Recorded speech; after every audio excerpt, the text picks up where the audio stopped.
నా తోటి రైతాంగానికి విన్నవించేది ఏమనగా అంటే, అయ్యా రైతు గోసపడేది ఏందో మనకు తెలుస్తుంది కదా. మన దేవుడు కేసీఆర్ ఆంధ్ర పరిపాలన నుంచి ప్రాణానికి తెగించి మనకు తెలంగాణ తెచ్చి 10 సంవత్సరాలల్లా మనకు నీళ్లు తెచ్చి చెరువులు పూడికలు తీసి నీళ్ళు ఇచ్చి 7 గంజాలల్లో ఉన్న నీళ్లు ఇప్పుడు 3 గంజాలలో నీళ్లుండి అధిక పంటలు పండి హాయిగా 10 సంవత్సరాలు మన ఊళ్ళలోనే మనకు మంచిగా సెంటర్లు పెట్టి గ్రామాన ఇంటి నుంచి బయటికి వెళ్ళకుండా ఒక్క ఇబ్బంది కాకుండా మన గింజ పోకుండా మొత్తం కొని 10 రోజులకే మన ఖాతాలలో పైసలు వేసిన మహానుభావుడు కేసీఆర్ గారు. అయ్యా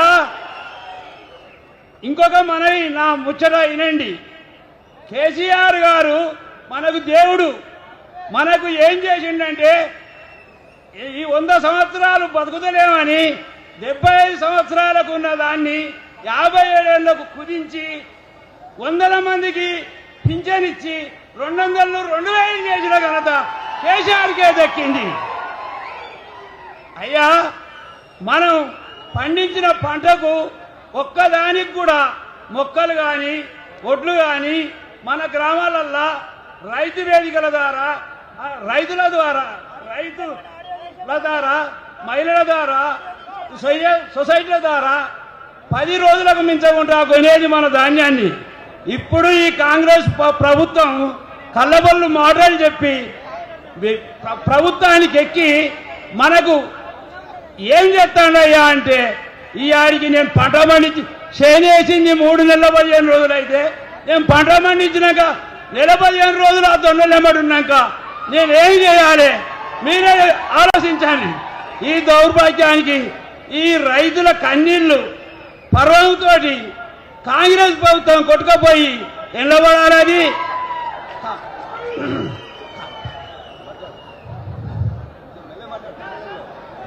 అయ్యా మనం స్వచ్ఛందంగా ఉండాలంటే, మనం మంచిగా బతకాలంటే ఎంత కోసపడ్డాం. మన సారు కేసీఆర్ చెప్పిండు, అయ్యా వెనకైతే ముంగడ పడుతుంది, చెప్పులు లైన్లో పెడతారు, మీకు ఇత్తనాలు దొరికాయి, వీర్య పత్రాలు దొరికాయి.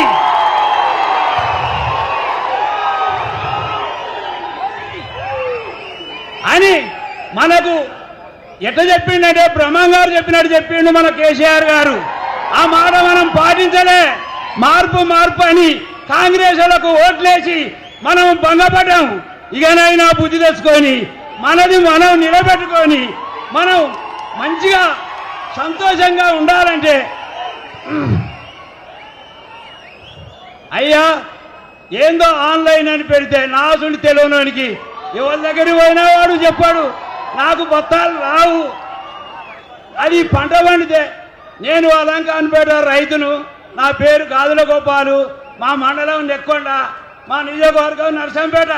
మా ఎమ్మెల్యే గారు మాకు చేసిన సేవ జీవితంలో కూడా మర్చిపోయిన పని.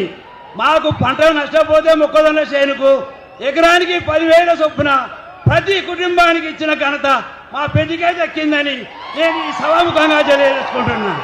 అయ్యా ఒకటి కాదు 2 కాదు, ఈ ఎన్ని కంపెనీలు ఉన్నాయో అన్ని కంపెనీలను తెచ్చి రైతులను చూడలేక ఈ నర్సంపేటలో పెట్టి అందరికీ ఏం ఇచ్చిండంటే, పట్టాలు ఇచ్చిండు, పైపులు ఇచ్చిండు, ఇంజన్లు ఇచ్చిండు, చిల్లర్లు ఇచ్చిండు, ట్రాక్టర్లు ఇచ్చిండు.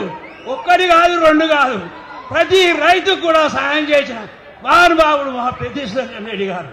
అయ్యా మన ప్రభుత్వంలో మనకు ఎలాంటి ఇబ్బందులు లేకుండా సుఖ సంతోషంతో 10 సంవత్సరాలు గడిచినాం.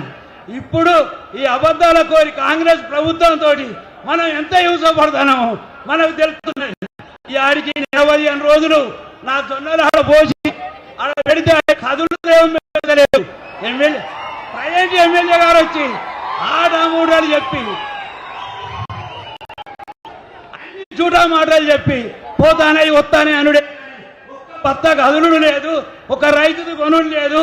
ఈ హింస పాలన ఎన్నాళ్లకు మనకు పోవాలంటే, ఈ పాలన చూసి భయపడకుండా ఇంకా 2 సంవత్సరాలు ఉద్యోగాలు పోతారు. మన రైతుల కన్నీటి తోటి వాళ్ళు కొట్టుక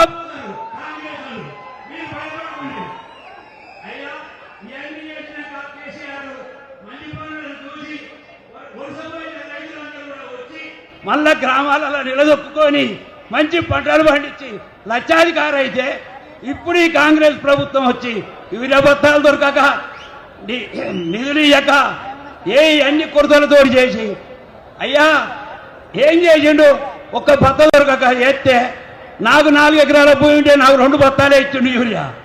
ఏం చేయాలి ఎట్టేయాలి కాలరీ ఇది కలిసి 25 క్వింటాల చొప్పున పండినాయి 25 క్వింటాలే కొంటాడట. ఇంకా 10 క్వింటాలు ఏం చేయాలి ఎక్కడ పోయాలి మీరే ఆలోచించండి. అయ్యా రైతులకు ఎన్నికల ముందు ఏం హామీ ఇచ్చిండు 1,00,000 ఉన్నాడు 2 లక్షలు తెచ్చుకోమన్నాడు. తెలియక రైతులు ఏం చేసిండ్రు 1,00,000 పోనీ ఇంకా 1,00,000 తెచ్చుకున్నారు. ఒక్క మనిషికి కాదు ఊళ్ళే 20 మందికి అయితే 80 మందికి మాది కాలే అరిగోస పడుతున్నారు అప్పులు తెచ్చి రైతులు.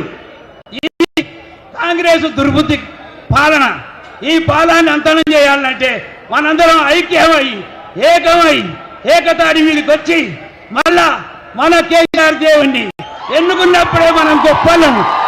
అయ్యా ఇంతటితో నవ్వుపోయినా ముగిస్తుంది. ధన్యవాదాలు గోపాల్ గారికి. ఒక మంచి లాగన్నా మా అందరికి కూడా ఉన్న విషయాలు బ్రహ్మాండంగా చెప్పినాం.